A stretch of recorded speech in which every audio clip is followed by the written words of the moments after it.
Hello friends, मैं astrologer Rohini Malhotra आज आपसे बात करने आई हूँ श्राद्धों के बारे में।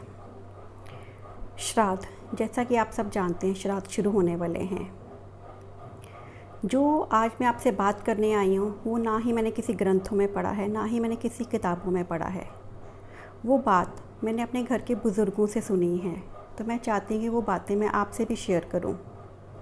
क्या आप जानते हैं तारीख और तिथि, इनमें क्या फ़र्क है? तारीख अक्सर ज़िंदा लोगों की होती है और तिथि उन लोगों की होती है जो लोग जा चुके हैं इस दुनिया से।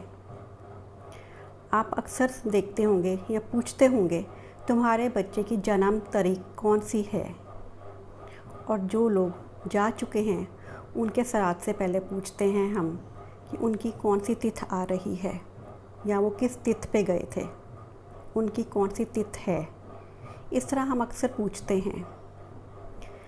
तारीख और तिथि में ये फ़र्क है। तारीख हमेशा ज़िंदा इंसानों की होती है और तिथि हमेशा जो लोग चले गए होते हैं इस दुनिया से उनकी होती है। इसके अलावा मैं आपको एक चीज़ और बताना चाहूँगी।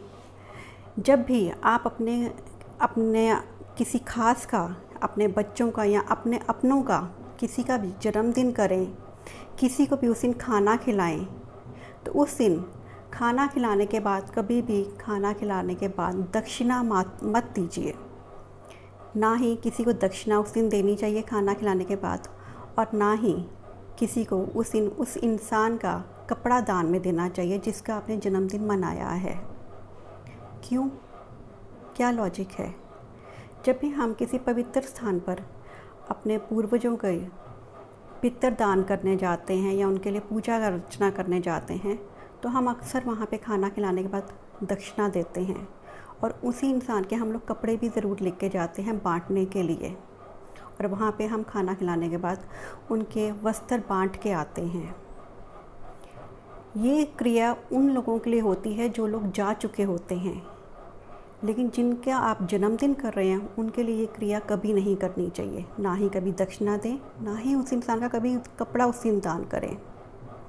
अब मैं आपसे बात करूंगी श्राद्धों में होने वाले ऐसे एक उपाय के बारे में जो बहुत ही साधारण भी है, लेकिन काफ़ी लोग इससे हम लोगों को डराते हैं। जैसा कि अक्सर लोग कह देते हैं कि आपकी कुंडली में पितर दोष है, आपके पूर्वजों की गति नहीं हुई, या उनको भूत योनि मिली हुई है, वो भटक रहे हैं, आप उसकी पूजा करवाइए। लेकिन ये चीज़ें पॉसिबल नहीं है हर एक के लिए।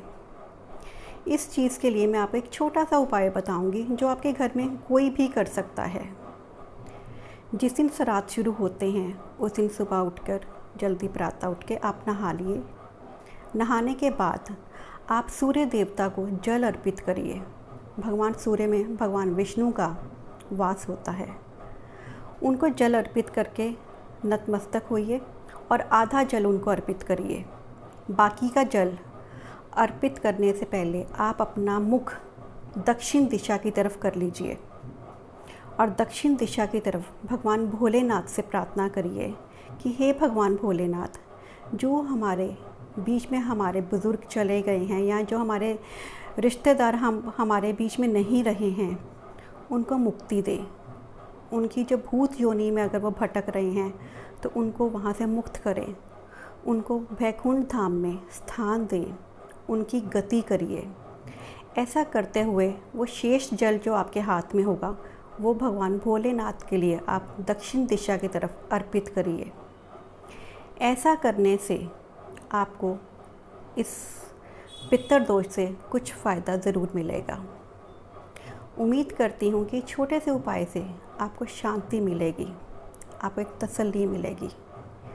अगर आपको मेरी वीडियो पसंद आई हो तो इसको लाइक, सब्सक्राइब और शेयर और कमेंट ज़रूर करिए।